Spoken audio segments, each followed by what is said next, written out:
Please hold whilst we connect you to Redacted.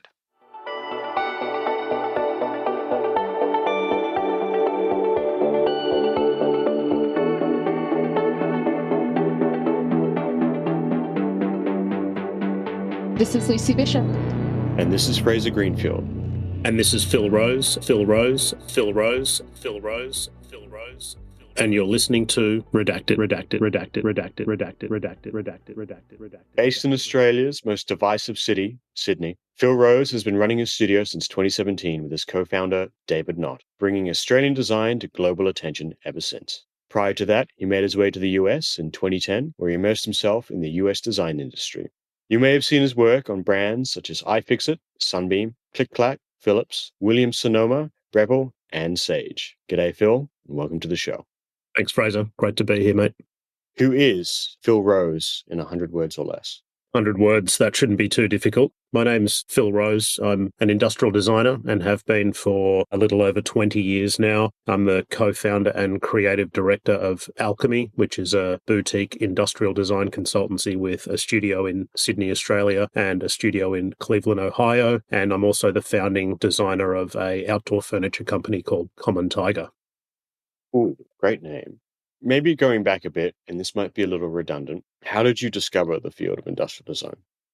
I definitely don't have the common story of being really into pulling apart radios and putting them back together again. In fact, I was really into art and drawing and always a pretty creative kid, really into comic books and things like that.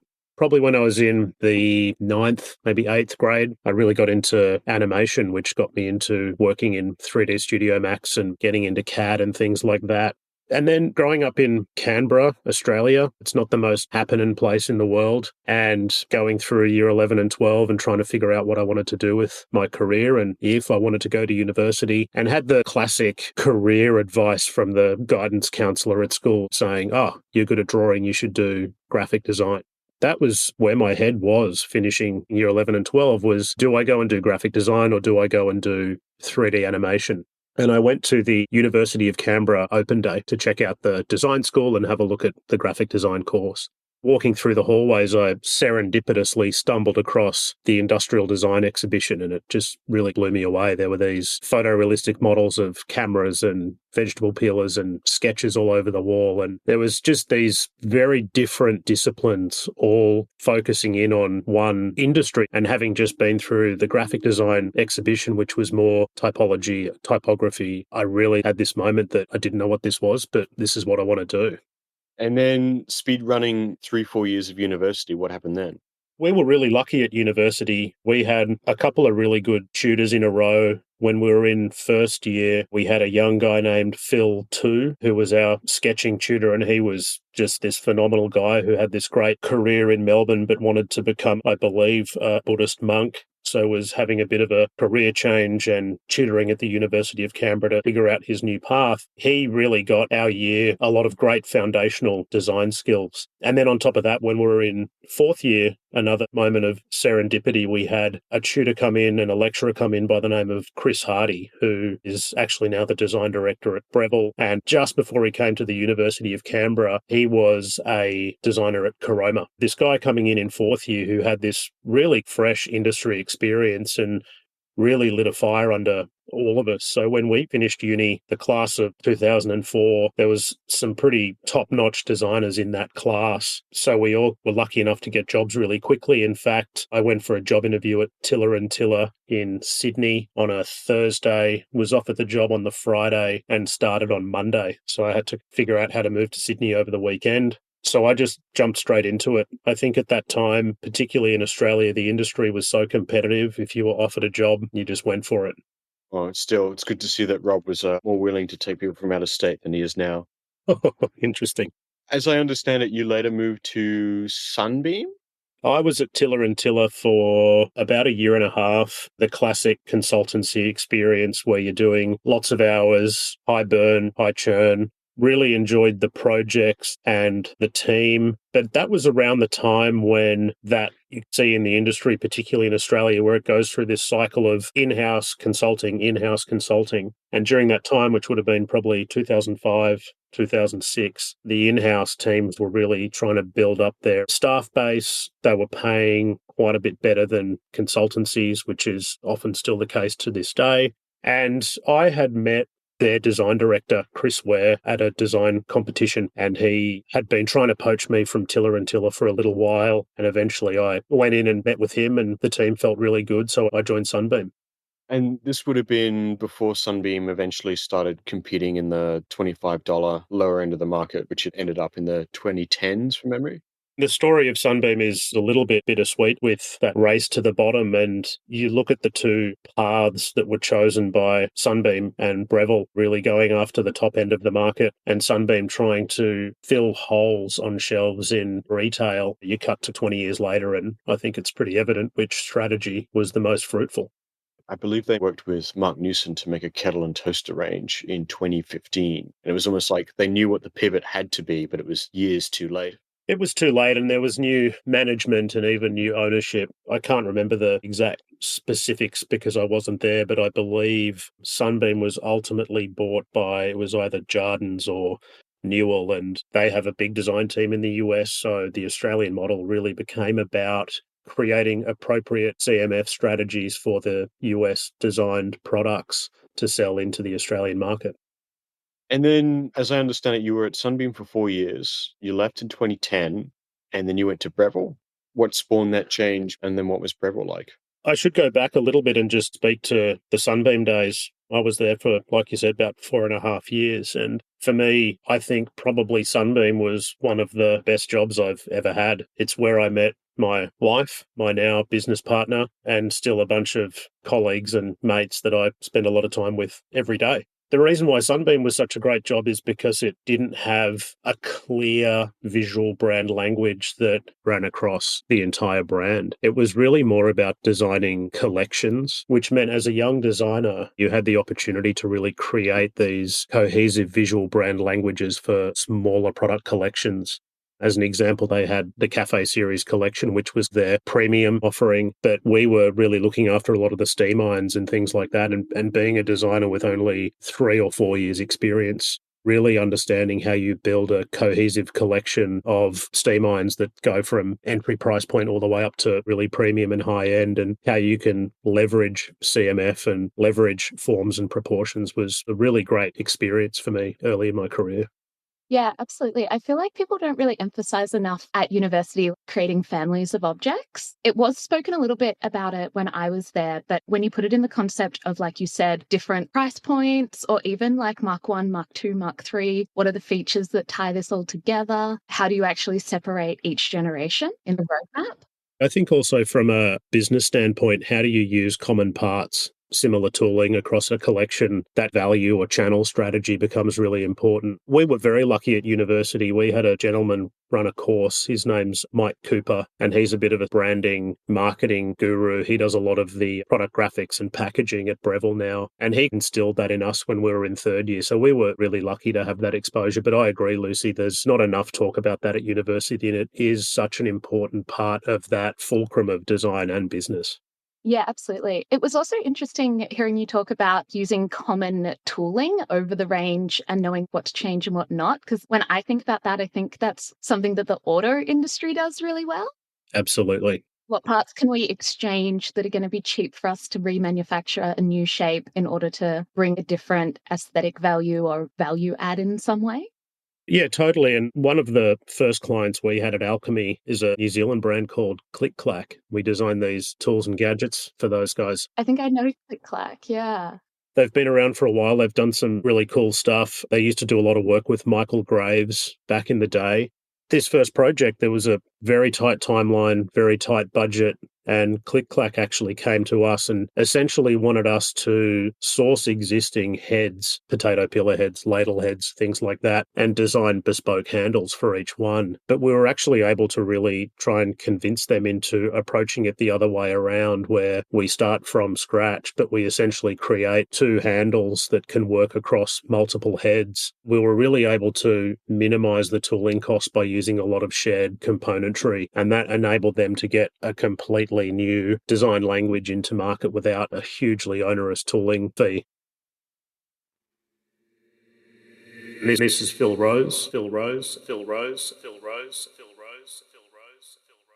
and you're listening to Redacted.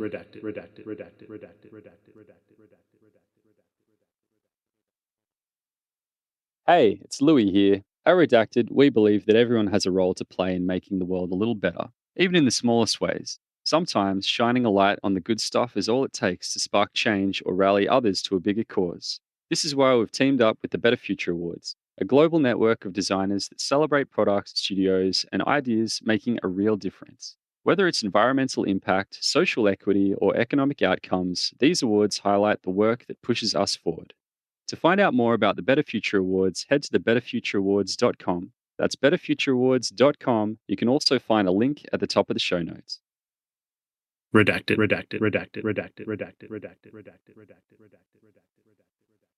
So a little bird told me that you made your way stateside after spending some time at Breville. Yes, that's correct, mate. I was there for close to a decade, in fact.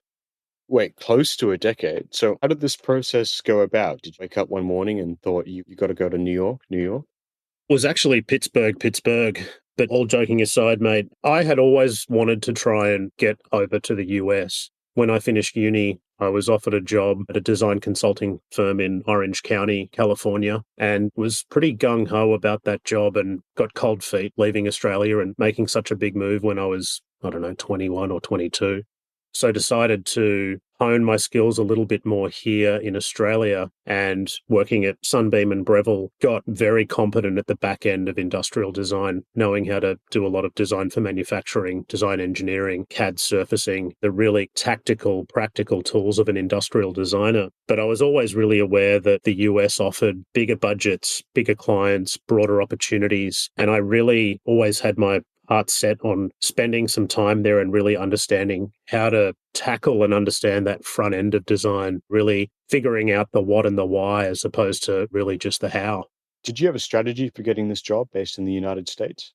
I've never really been all that organized in my career. I think I've just generally been pretty curious and opportunistic. A few things happened that all synchronized at the right time. As I mentioned earlier, I was working at Sunbeam doing a lot of garment care products. And I actually got an email from a guy who worked for the Amsterdam-based Philips Design team saying that they had this design competition that they were putting out to design some garment care products and that I should enter. I didn't think much of it at the time. My wife was pregnant and we were about to have our son. I just brushed it off, didn't really give it too much thought. And then I suppose, unluckily, but also luckily for me, my son was a really terrible sleeper when he was a wee baby. So I had all of this time on my hands at night when I'd have him in the baby sling trying to get him to sleep. We'll induct him early. Yeah, we'll induct him early.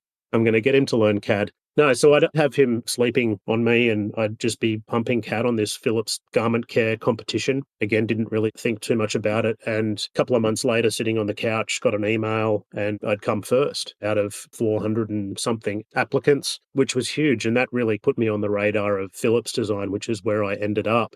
But at the same time as that, I was doing some freelance work for Tanya Aldous from Pyrex. And she introduced me to a gentleman named Tom Hirsch, who was a recruiter who at that time just happened to be looking for a position in Philips Design in Pittsburgh at their new home healthcare office. I was offered that job and it was a fantastic offer, essentially moved me and my family and my furniture over there and set us up. And that was really the start of that US journey. And doing that with an 18-month-old baby in hindsight was absolute lunacy, but it was the best thing I ever did. You also got a job in Orange County, a job offer in Orange County back when you graduated. How did that work? That probably would have been 2004, 2005. I was a real busy little beaver on Coraflot. back in the day, back when it still had the presence that it once did. And I'd worked out how to gamify Coraflot, that if you made minor tweaks to your portfolio on a daily basis, it would push you back to the top of the list. So I just worked my ass off keeping my profile up on Coraflot and adding more work and making tweaks and staying top of mind. And that, for some reason, put me on the radar of a few people. And it was actually the guys from the consultancy in Orange County saw my work on Coraflot and reached out to see if I wanted to head over there. It's interesting how you talk about gamifying it when maybe it was also just the constant refinement and improvement that got the attention as well. Absolutely. I was always adding new work, but I'd be lying if I didn't say that I think that loophole of being able to push your work to the top didn't benefit me in some way. And you're exactly right, Lucy, but continuing to add work and being engaged in the community, I think, also helped. Myself and another couple of designers on there started a small community called Product on the Shelf because we were all a bit fatigued of seeing a lot of concept work on there and really trying to encourage designers to share their product on the shelf, what actually made it to market, a little bit like Michael DeTullo's Real Designers ship now. I was just thinking of that, yeah. I think people underestimate how hard it is to go from concept to shelf. 100%. We've done it a lot of times at Alquemy. I've done it a lot of times in my career. And if we have a young designer come in for an interview or share a portfolio and they've actually got a product to market, I generally put aside my judgment of whether it's good or bad design and just really respect the process that they've gotten it there. And that will put them above an applicant that doesn't have that work. Absolutely. What was it like working stateside then? It was interesting, mate. When I worked at Philips, it was a really interesting time for me, and I think it's where some of my opinions formed about the really differing worlds of industrial design from here in Australia to over in the United States.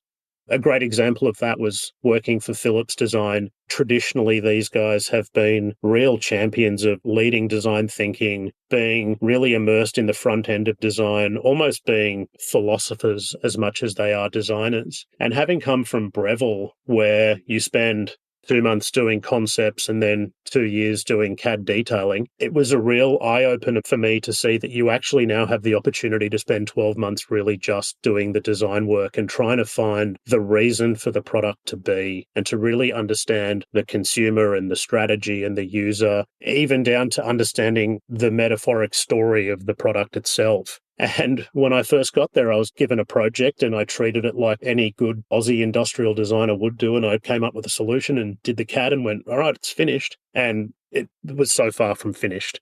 I really learned that baking in that front end strategy, really understanding the why and the what was really important. And for me, that year and a half at Philips Design was very much like boot camp to understand how to build a compelling product story, communicate clearly, whether it's visually or verbally, with key stakeholders within the business to make sure that that design intent is really carried through. And when it comes to market, it's a stunning object. Can you give any examples of what an Australian style product process would be versus the US one? So much of it, from what I've observed, comes down to two things. Budget, which influences time, which is often a lot less with Australian clients. And then it's also the understanding of the importance of design to a business. I still think a lot of Australian businesses don't put design in the basket that it should be in or on the pedestal that it should and could be on. Whereas in the US, it's known by a lot of clients already. You don't have to fight as hard to convince clients in the United States that design is important and can impact business. So certainly when I'm thinking about my time at Sunbeam, the design phase in terms of budget was often 2 to 3 months because it needed to be in market in 12 to 18 months. So if you weren't in CAD doing the DFM, the product detailing, and you were going to miss your timeline, then that wasn't going to be perceived as very good. So you had to really shortcut the design phase, do the creative front end work in a few months, sometimes even less, and really get into CAD as quickly as you could, start doing the product design engineering work, and start making prototypes to bring it to market. Where contrasting that in the United States, the timelines, particularly at Philips, the timelines were 5 years for a product from brief to market. So you had a long time to do a lot of really deep user research, trend research, So before you even put pen to paper, you've really immersed yourself in the problem that you're trying to solve, as opposed to just really rapidly getting to a point where you can get that product in the empty hole on the shelf. Yeah, I feel like I couldn't agree more. I feel like in Australia, there's this big culture that design is a cost rather than investment, where I feel like marketing has this good little retort. They say for every dollar you spend on marketing, you get back 2 or 3. And I wish we had something like that in design, because I feel like without a well-designed product, you obviously are going to struggle to sell the product. Well, if you don't have a well-designed product, you don't have anything to market. Exactly. It's such a shame that people think of it as just a cost. It's definitely perceived as that, and I think it's trying to break down that understanding of the value of design within business. And the more case studies that you can build for yourself, whether it's your business or your own practice, about the value of design, the better. But I think also having some ideas in your arsenal that you not only believe in, but you also say to new clients. I think probably one of the best things I ever heard as a young designer was from a design director at the time at Holden. He was giving a talk in Sydney, and he said, marketers know what's cool now, designers know what's cool in 10 years. And that was something that I've certainly said to people when we're trying to get work. We are future-proofing the business decision. But to your point, Lucy, how we turn that into good capital, that's the challenge. Yeah, absolutely. It's a bit of a shame those marketers are so good at marketing themselves. Yeah, well, that's the other problem too, right? Sounds like a skill issue. Yeah, absolutely, man. Redacted, redacted, redacted, redacted, redacted, redacted, redacted, redacted. How did you go from working in the US to running your own studio? And what did that process look like? Did you have a strategy for landing your first clients? Did you have any idea of who you wanted them to be?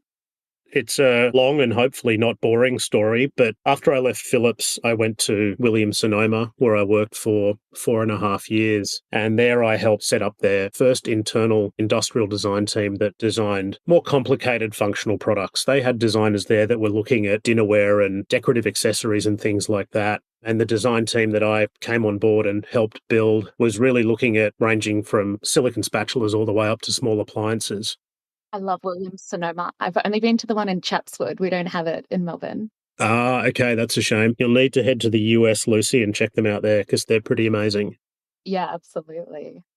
The thing that was really compelling, or at least eye-opening for me working at Williams-Sonoma and being the design director and working with a lot of non-designers, it was the first time I was able to take the experience of Sunbeam and Breville, where you learn how to make a really good-looking product and bring it to market, as well as the skills from Philips of building a lot of front-end narrative and storytelling and helping you navigate business, and really combining those two skills into a design process within Williams-Sonoma. We got to a point where we were launching around 40 to 50 products per year of a design team of 3 people.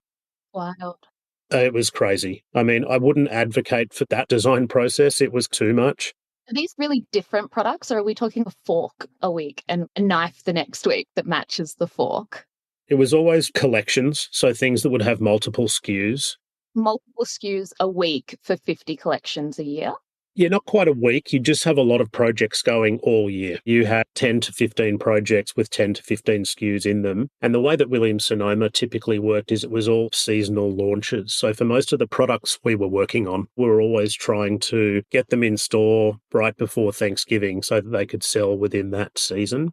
The products were actually pretty complicated for the time we spent on them. I think if any other designer or another type of designer had have had the job, they probably would have been quite satisfied with handing over 2D elevation drawings to a factory. But I'm pretty anal with execution. So we were actually doing 3D CAD for everything. And it got pretty overwhelming at times. I remember sitting on the Long Island Railroad, or the LIRR, going from New York City to Long Island to visit a vendor and pumping CAD on the train, trying to do this really complicated surfacing on a potato peeler, and sitting in the back of cars in China pumping CAD. And the level of quality that I was going for was almost incongruent with the timelines and expectation from the business. And that was ultimately why I moved on from there. But what I did learn there was how to do quality product design with a pretty robust process that combined the front end and the back end, all of the things that I'd intentionally set out to learn. And that was a big reason why I wanted to start Alquemy. when I was at Williams-Sonoma trying to find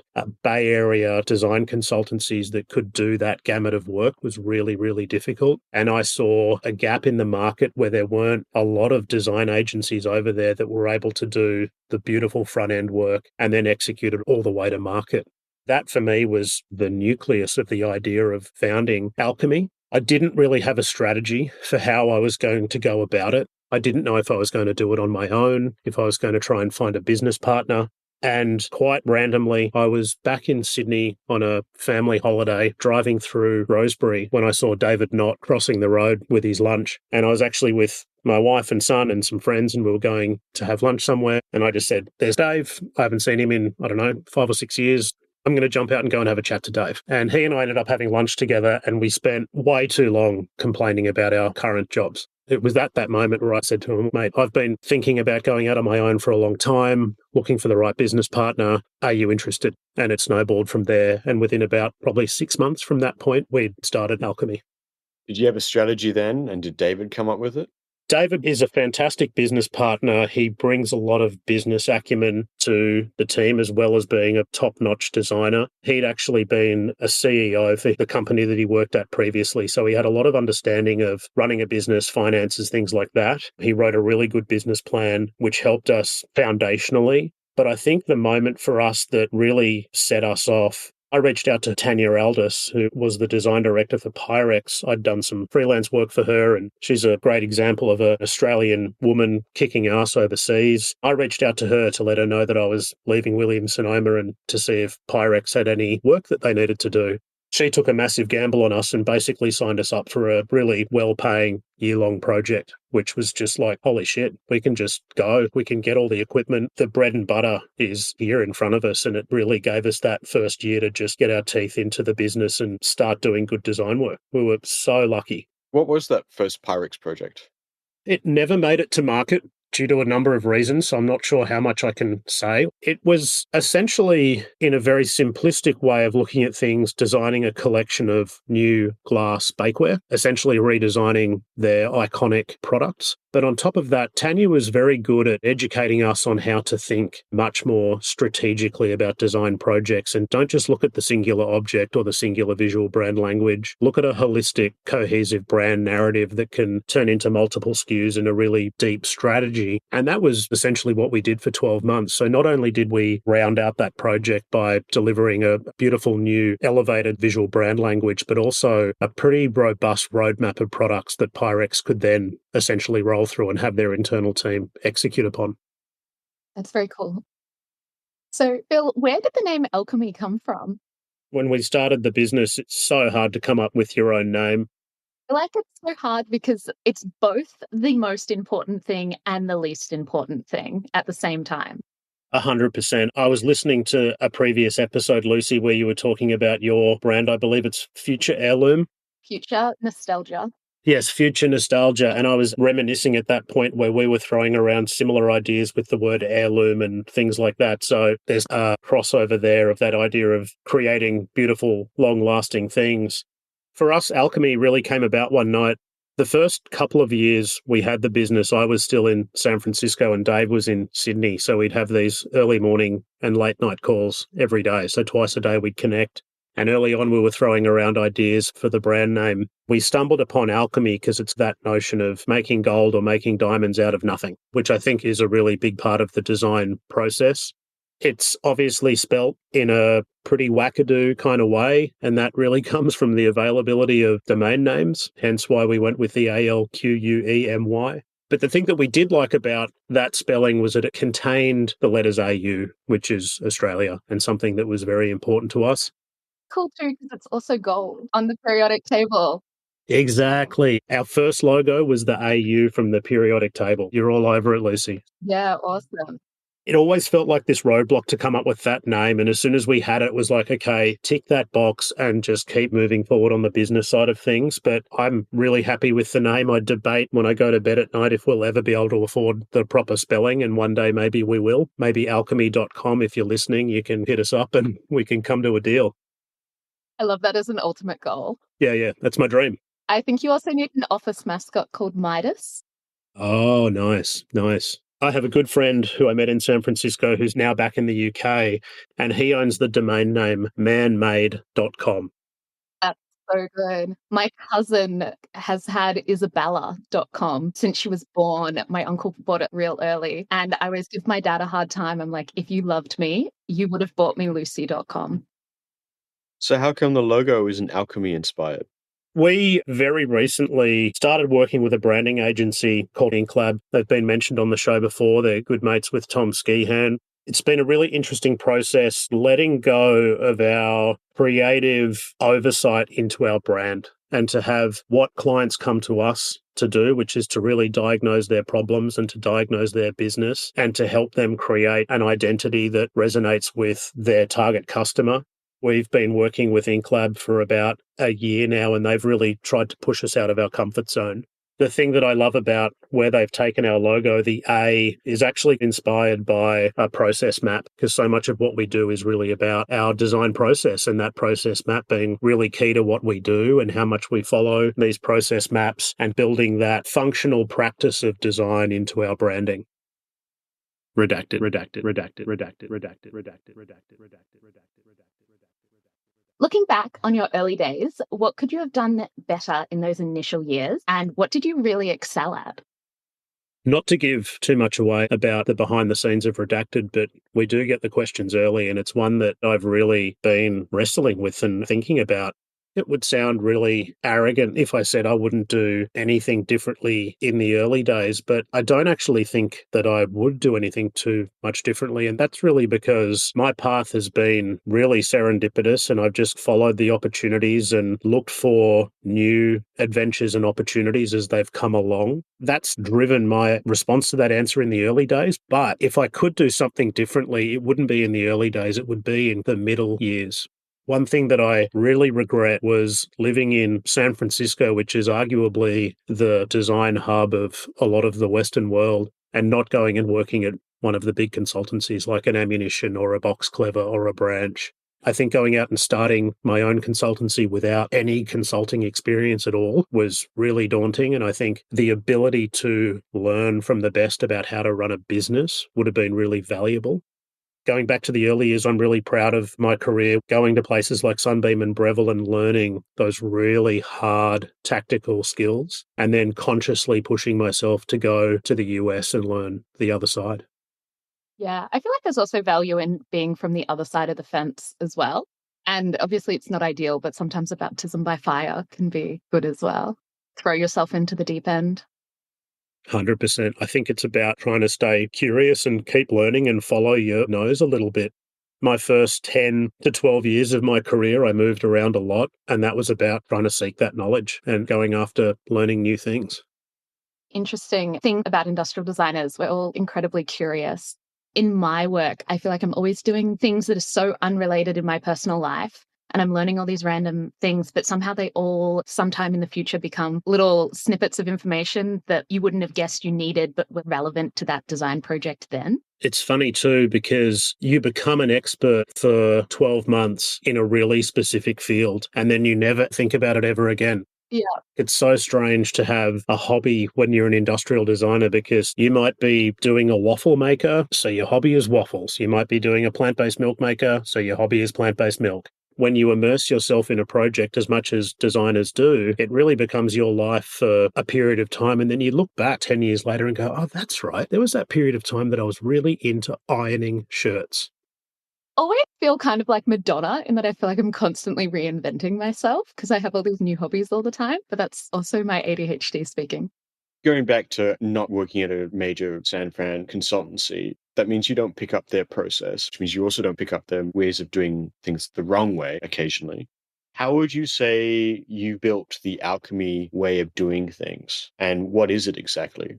The Alquemy way of doing things is really interesting because we've stumbled across a really niche field as an industrial design consultancy, and that's working on products in the kitchen and dealing with food, cooking food, preparing food, storing food, composting food. Someone said to me that the hardest consumer product to get to market is a blender. Maybe you're in that really tricky space that people are a little bit scared to go near. I think there's definitely that. I think there's a lot of institutional knowledge around designing small appliances that people come to us for. And we had a moment early years, probably year 2 or 3. I shared a studio with a podcast company in San Francisco, and the guy that worked for this podcast company, he was a pretty fantastic furniture designer, brand expert, really clever guy. And he challenged me to focus the brand's expertise on the kitchen. And his argument for that was, you'll be able to work with bigger clients that see you as an expert in a niche field that they really need, as opposed to being a generalist where you're kind of okay at everything. We've really tried to become the very best at designing kitchen products. That's really influenced our process, Fraser, to go back to your original question, in a sense that we do spend a lot of time in the kitchen, cooking, testing, using products, doing trend research, doing tech trend research into what's happening in the kitchen. But as we take a step back and look at our process more holistically, because we don't only design kitchen products, one thing that we do a lot of and take a lot of pride in is what we call persona-centric concept development.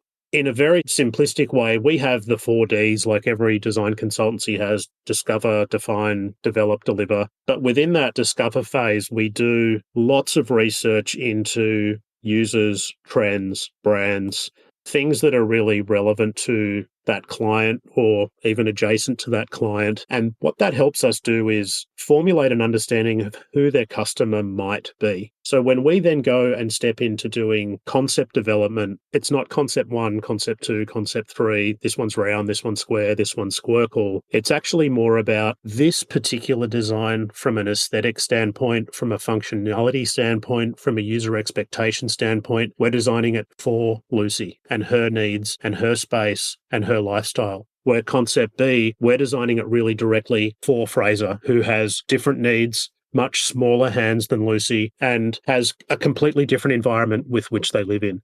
The main difference between Fraser and I is my hobby is buying kitchen equipment, not using the kitchen equipment. 2 different hobbies. Yeah, very different hobby. And to put that persona-centric work into some real-world context for you guys, because you guys aren't actually that different from a persona standpoint, we were working on a product that was to grow your own sprouts at home, so broccoli sprouts, things like that. And we were trying to do it in an automated way, so set it and forget it, because the current approach to growing sprouts is a little bit more intensive, requires twice a day interaction from the user. Putting aside the technology and the platform of how we were going to grow sprouts, working with this particular startup, we were trying to understand who their customer was. So for those personas, we created the wellness mum. So a mum who is trying to grow sprouts for her entire family, has little kids, is trying to put sprouts in smoothies to get more nutrition into her children. The product needed to be pretty robust because it might get knocked off the counter. It also needed to be really, really simple to use because she's incredibly time-starved. The second persona was who we were calling the social foodie or the social vegan, more of a millennial Gen Z who's more about status and having this product that stands out in the home. The user interface can be app-enabled and connected. There's a desire for a little bit more smartification, but not too much. And even looking at how we might use more environmentally friendly, inert materials, so terracotta and glass and things like that. So automatically there's this huge bifurcation between these 2 concept directions. And then the third, we were going after the super vegan chef. So we actually found this guy in New York who makes these incredibly decadent desserts using sprouts. And the whole idea was, how do we design a product for him where he's actually going to want finite control, greater volume, completely different material story for durability, robustness. So this is more like making and growing micro salads. That's right. This persona-centric process that we use on every single project at Alquemy helps us leverage trend research, user research, market needs, and apply them to really, really different consumer types and design very specifically for those. And what's interesting about that is at the end of that process, you have 3 really different, albeit imperfect, solutions, but it helps the client really understand who they're designing for and what the pain points need to be. So then you go through the process of pulling the best of all of those concepts into the final direction. But that really early, very broad bifurcation is something that we go to every single project. It's something that's really helped us navigate complexities with clients not knowing where they want to go. Just for reference, is this Doug Evans's company that you're describing? Yep. At Alquemy, what's your comparative advantage? A lot of it really goes back to me discussing that foundational work of trying to immerse myself in the Australian design way of doing things and the American way of doing things, and then looking for that balance in the middle. I think there's a lot of design consultancies out there that promise this real turnkey solution of being able to go from a very open design brief to a product on the shelf, but it's something that we really pride ourselves in doing. Whether we do the heavy lifting on DFM and CAD work or not, we at least know that when we're putting pen to paper, what we're designing can be manufactured. And we've got the experience and expertise to know what's around the corner and know what pitfalls there might be within whatever that product is, so that we can really guarantee that that product can make it to market. But I think above the back-end stuff is really that front-end research. We really try to seek out clients that have the budget to enable us to do that front-end research and immersion into the problem. I think it's almost impossible to design without doing it. We've all done it. We still do it from time to time. I think it's impossible to innovate without doing it. I agree. I think maybe you can design without it. Obviously not ideal. You can certainly find an opening in a market from a visual standpoint and create something that feels unique through visual brand language. But trying to create something meaningful that really resonates with the user, you need to know what the problem is. Well, you also need to understand the problem, and you're understanding the correct problem. A lot of it's trying to figure out what to design. I mean, have you ever had a case where the brief says solve A, but the actual problem that needs to be solved is B? I think the better question is to ask, have we ever had a brief that doesn't do that? What we've learned to do with clients is not be so literal with what they're telling us, and to actually really try to deep dive into their problem. Because I do think a lot of clients, particularly startups, will come to you with very solution-based briefs where we try to encourage them to take a few steps back and look at the problem and actually bake into our process a reverse brief once we've actually spent a little bit of time immersing ourselves. I'm struggling to think of a project outside of one or two where what they've asked for in the brief is exactly what's come out the other end. They're always very malleable. The design process is never straight. It's always hopefully going forward, but it's never straight. And you come across these challenges along the way where you need to pivot and you need to really change your mindset about the problem that you're approaching and try and convince the client that they also need to change their mindset. Just pivoting a bit, because you have covered this in some detail, but there's a known undercurrent that some Australian design process is overly risk averse and often at the behest of a cost-focused business culture. And we often do a lot of what we would call engineering work down here, perhaps because it costs the business a bit less. And instead of making cultural impact with the end product, with great functionality to the customer, it's often, as you said, filling that retail space. This probably means that a lot of those businesses end up filling a lower rung on the value chain and have less cultural relevance compared to businesses in Europe and the US. Is there any way you might think that that's either an advantage that they need to lean into more or something that they need to address in order to get that higher value work? You are exactly right. There is a tendency within Australian industrial design to focus on the how versus the what and why. And as a designer, that makes you a phenomenal problem solver and really good at those tactical design abilities. But I've seen a lot of Australian designers receive a brief, just like what I did at Philips, and start trying to solve those really tactical problems. It comes down to how you bake fresh thinking or creative thinking into your process. Certainly, projects don't always give you that room to be creative and immerse yourself in the problem for months, like you often have when you're working for a US business.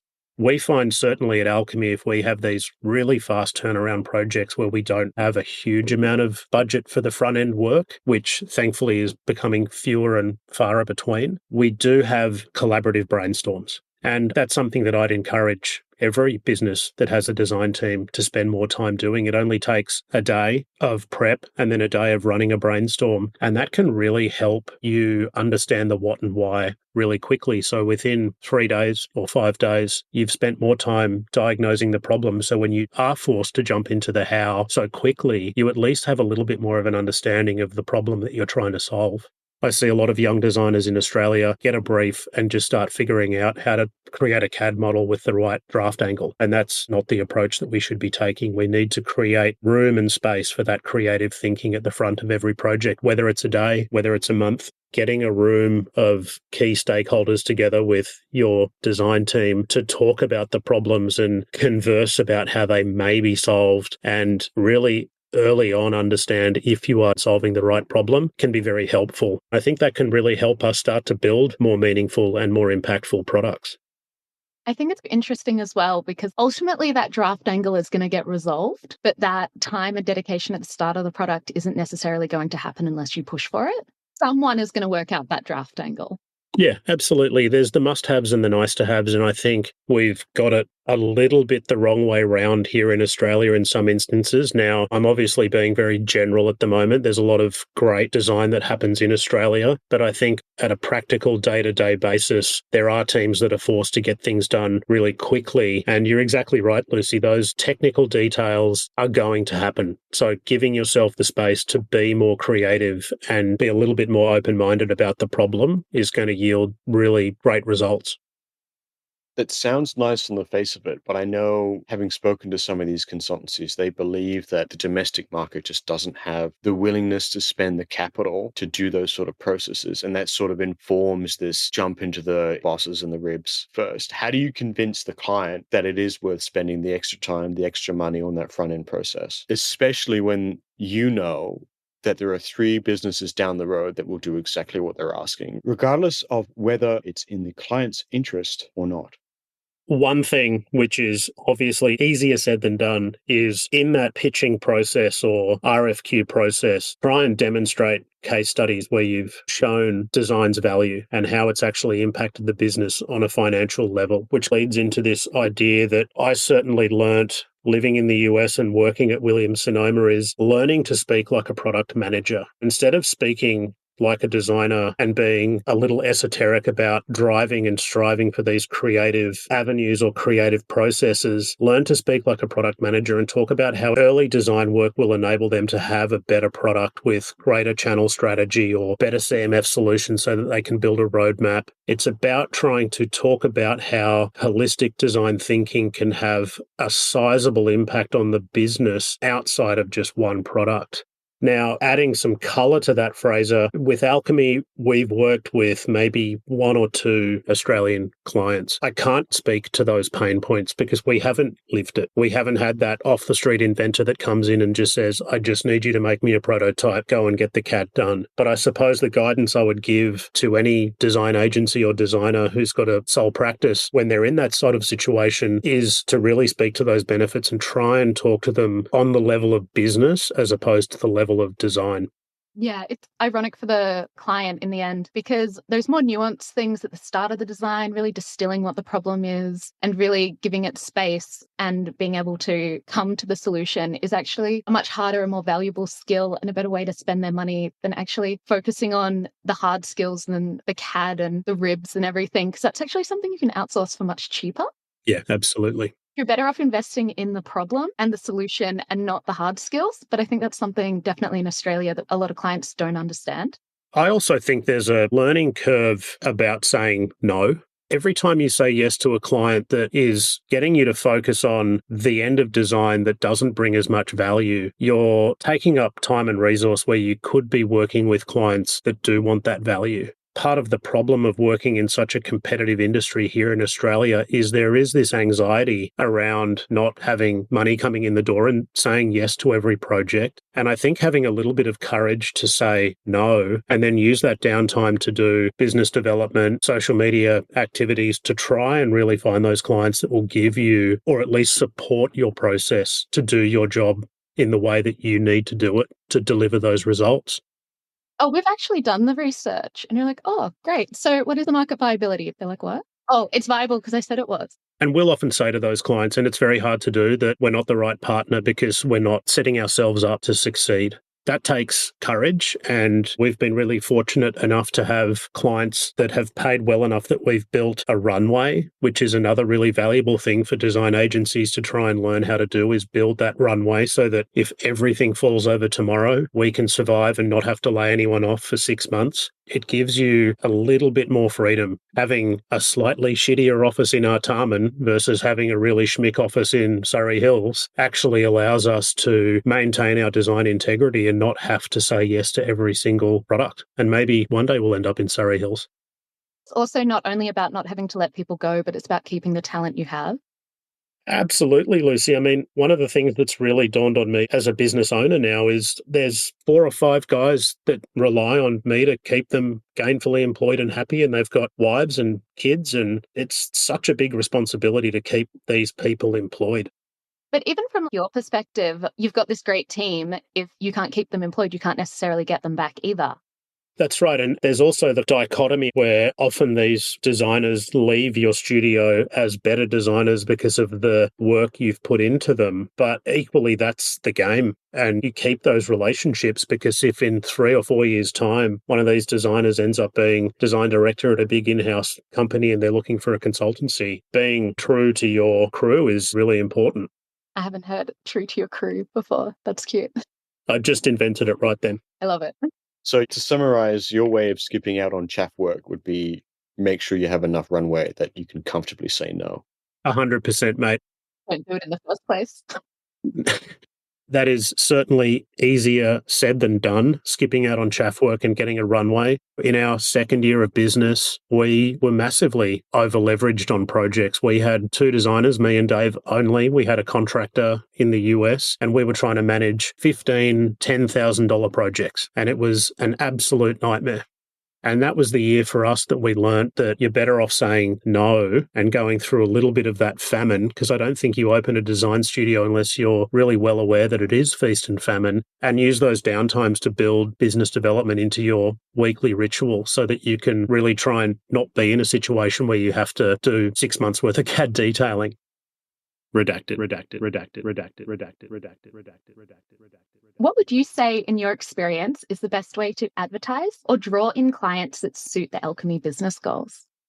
We've been pretty lucky in general. I think most people that go and start a design agency, generally speaking, have got, let's say, 5 to 10 years experience. So they don't have kids, but they also don't have connections. When we started Alquemy, I'd been in the industry for probably 15 years and David 20 years. So we had a lot of connections and a lot of people that we'd worked with in the past that have kept us going until today, really. So a lot of our growth has been organic. Having said that, as our team grows, we're actually trying to really implement much more strict business development practices and branding, and even this investment into InkLab to do new branding, new web, social media strategy. So this is really going to be the first year for us that we learn these lessons. So I can come back on in 12 months and talk about it. But I think in a very, very simplistic way, if I think about the 2 avenues where there is success to be gained, is obviously LinkedIn and Instagram.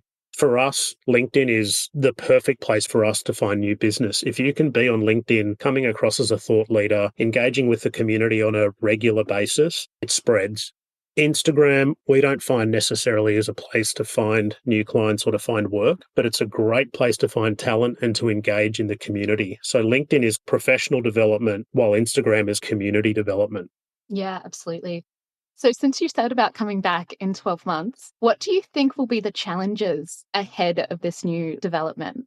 For us, the challenge has always been prioritizing working on the business. You hear business people talk about it all the time. You either work in your business or you work on your business. And for the last 7.5 years, myself, David, the whole team has been really working in the business. But we've made a point starting in 2025 that the 2 directors, being myself and David, I'm looking after the in the business, creative direction, project work, strategy work, while Dave is on the business, business development, PR, social media. So I think maintaining that division and both working as hard as each other to push both aspects of the business is going to be really key. And we're already starting to see it with the social media work we've been doing this year and trying to get more out there on LinkedIn, and already the eyes on us and the leads that we're getting. So it is really starting to work.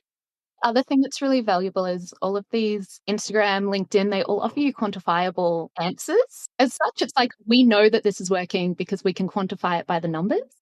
Absolutely. And that really helps figure out the best time to do a post and what hashtags to use and how to capture the right audience. I really think probably the biggest challenge that we're going to have over the next 12 months is creating the content to do the business development. We've got a backlog of 40 to 50 projects that we want to get photography done for and renderings done and animations done. And all of that work just takes so much time. Right now, Dave, who's an absolute key shot blender gun, is just pumping out shit hot animations and renders. And we're working with photographers. We've got a few contract animators and contract renderers really helping us push through that content. But it's huge. It's hours and hours and hours worth of work. I think we've got a year worth of content creation ahead of us and trying to be strategic in how we put that work out into the real world to get eyes on the business. I look forward to doing a postmortem with you on the results. Totally, man. Redacted. What piece of advice would you give to design veterans, or perhaps some might say dinosaurs, that they desperately need to hear? I sometimes wonder if I am a dinosaur, mate. I've got a pretty grey beard. Do you have any scales? Yes, I do. There's been two things that I've seen in my career that have been really interesting when it comes to this, and they both relate to the notion of learning new tools and staying curious. I think for dinosaurs to pick up a new tool and learn a new tool, it knocks all the dust off your brain and gets you back into that state of curiosity and interest. I used to work with a guy named Adam Laws who runs Nielsen. He's a design legend in Australia. And he learnt how to use Alias probably 20 years ago, mid-career. And he became this absolute world-renowned legend on Alias. In fact, the Autodesk guys sent people down from the development lab to see how he used Alias. That gave him this completely new career. All of a sudden, he's modelling yachts in Alias and doing all of this really interesting work, all from learning a new piece of software. The other example of that is my business partner, David, learning Blender and really sitting down and sticking to the tutorials and having this new tool. And there's something really important as dinosaurs to keep flexing those mental muscles, and doing that through learning new tools is really, really valuable. As well as listening in on Redacted to see how other people do design. You got to listen to Redacted. Jokes aside, I've learnt a ton from listening to you guys. Listening to the episode with Benjamin Hubert where he talked about instead of having a minimum engagement related to money, it was a minimum engagement related to time. And that's such a great way to talk about the value of design by removing the concept of finances from it and talking about time. Everybody knows that you charge for time, so it's in there. They're not going to expect it to be cheap. But to turn around and say to a new client, if you want us to do our job properly, at a bare minimum, we need 3 months. I've learned a ton from listening to you guys. Oh, that's really good to hear. It's good to see that our work is paying off. I'm sure it's a slow burn, but I think it's the right thing to do. It's great that it's happening, that there's design education out there that you can go and listen to how other people build their businesses. It's so valuable. I listen to a few of them, like Minor Details. I know James really well. I used to work with James Connors from Minor Details. Valuable in like the collective hive mind to talk about how we can all add value to what we do and how we can really drive up the value in design in the wider community as well. That was one of the things I loved about California. The pie is big enough that everyone can share. So the design community were all really close. They had an annual dodgeball competition and they'd go drinking together and they were all friends. And I think that's where we need to get to globally. Absolutely. If someone from Australia wanted to get a job like yourself post GFC and COVID in the US or similar, how do you think they should approach it? If I can use my own experience with what I was talking about earlier with Coraflot and really getting your work out there, I think what's fantastic about the world we live in now is with things like Instagram, you can really get your work in front of a lot of people. It's about creating quality of work, creating content that speaks to an understanding of process, and then just putting it out on social media and going really, really hard. There's a handful of people who have built entire businesses from being on Instagram. I got an interview at Nest in the US because of the amount of Pinterest followers I had. Social media is a really great way to get your presence out there. And being on the other side of the world, it used to be really, really hard. You used to have to print out a portfolio and come to the US and go on a bloody roadshow, where now if you've got quality of work and understanding of the process, you just go really hard on Instagram and build that profile. Industrial design is inherently sexy. We have cool stuff to show the world. Totally. The world should be interested. We're not selling ice to Eskimos. We're selling real world solutions and problems and things that people actually want. Absolutely. And I think there's validation in social media. There's perceived expertise in social media. Another thing that I definitely encourage young designers to do is enter global design competitions. Winning that Philips Design competition in 2010, that changed my entire career trajectory. Look for those competitions. Look outside of Australia for those competitions. We have some great competitions here like Workshopped and 30 Under 30. Be involved in those.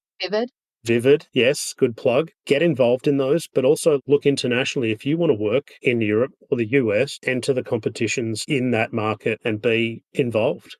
Yeah, absolutely. I couldn't agree more. Okay, looks like I have homework to do. Good. Thank you, Phil, for joining us on the show today. It's been amazing to hear your story, and we really enjoyed it. And on top of that, we learned a lot. For our listeners, don't forget to check the show notes for any links to anything we've mentioned, where to follow the show, plus see Phil's work. Thanks again for listening. And until next time, this has been Redacted.